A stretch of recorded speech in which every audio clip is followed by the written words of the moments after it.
Well, unlocking your car or home can be a matter of safety. One San Antonio woman told me one locksmith quoted her a cheaper price but then charged her double.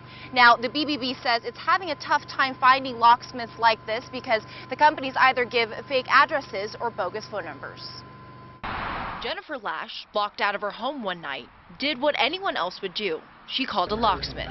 She contacted the first one to pop up online. He estimated the cost to be somewhere between $60 to $80. She says when she went to pay her bill, it was a huge shock whenever I saw that it was $185. I feel like that's a very unfair and distasteful business practice. The Better Business Bureau issued a new warning today, reporting it received more than 1,000 complaints nationwide in 2013 about shady locksmiths. Where are you located at, sir? Reputable companies such as Access Key Service say the scammers lock out business for the good guys. We've been around a long time. We have a lot of good people, and that's what makes the place. We have fallen below the ranks of used car dealers. But Access Key Service has a few tips.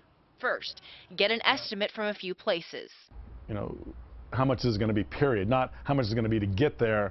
If the locksmith shows up and ends up charging you more than the original estimate, don't pay. That's just the way it is. And you can call the police. You can also go online and check the company's licensing with the Texas Department of Public Safety or ask the locksmith to show their license. Each locksmith is required to carry a copy. Reporting live, Sharon Coe, KENS 5 Eyewitness News.